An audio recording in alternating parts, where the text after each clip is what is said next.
அனைவருக்கும் வணக்கம். அறிவு இலக்கியம் 21. இறைவனுக்கு முன்னால் அனைவருமே சமத்துவமே. அன்பர்களே, ஒரு திருக்கோயிலாகட்டும், ஒரு சர்ச்சாகட்டும், அல்லது ஒரு மசூதி ஆகட்டும், எல்லாம் இருக்கக்கூடிய அது ஒரே ஒரு தலம்தான்.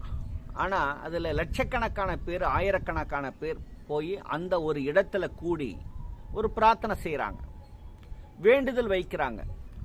ஒவ்வொருவருக்கும் ஒவ்வொரு வேண்டுதல். லட்சக்கணக்கான பேருக்கு லட்சக்கணக்கான வகையான பிரச்சனைகள். அப்போ ஒவ்வொருத்தரும் ஒரு கருவறையை பார்த்தோ அல்லது பள்ளிவாசல்லையோ அல்லது சர்ச்சிலேயோ போய் ஒரு பிரார்த்தனை செய்கிறாங்கன்னு வைங்க.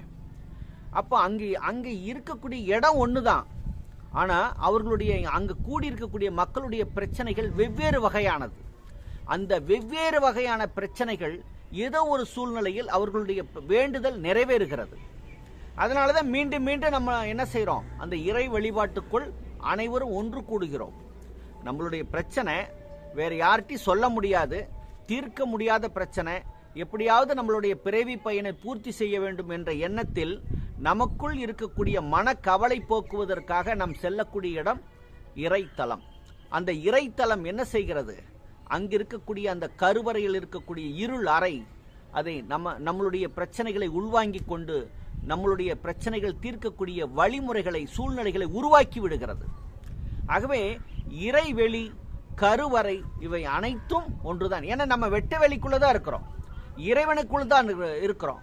அப்ப இறைவனுக்குள் இருந்து கொண்டு நம்மளுடைய பிரச்சனையில் நாம் நினைத்து கொண்டு கவலைப்பட்டு கொண்டு இருக்கும்போது, நாம் அந்த பிரச்சனையை எப்படியாவது தீர்க்க வேண்டும் என்று முயலும் போது, அந்த பிரச்சனையை நாம் மனவிட்டு வேண்டும் போது, அந்த பிரச்சனை ஏதோ ஒரு வகையில் நமக்கு நிறைவேறுகிறது, அந்த பிரச்சனை தீருகிறது. ஆகவே தான் நமக்குள், அதாவது இங்க கோடிக்கணக்கான உயிரினங்கள் இருக்கிறது, பூமியில கோடிக்கணக்கான உயிரினங்கள் இருக்கிறது.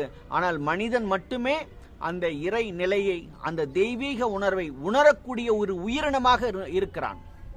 ஆகவே இந்த இறைவெளியில் கோடிக்கணக்கான நட்சத்திரங்கள், கோள்கள், உயிரினங்கள், தாவரங்கள், விலங்குகள் இருந்தாலும் கூட இந்த மனித இனம் மட்டுமே தன்னைத்தான் தன்னுடைய பிரச்சனைகளை போக்கிக் கொள்ளக்கூடிய வகையில் ஒரு பிரார்த்தனை செய்து வாழ்வியலில் ஒரு மாற்றத்தை உருவாக்கக்கூடிய வழிமுறைதான் தெய்வ வழிபாடு, இறை வழிபாடு ஆகும்.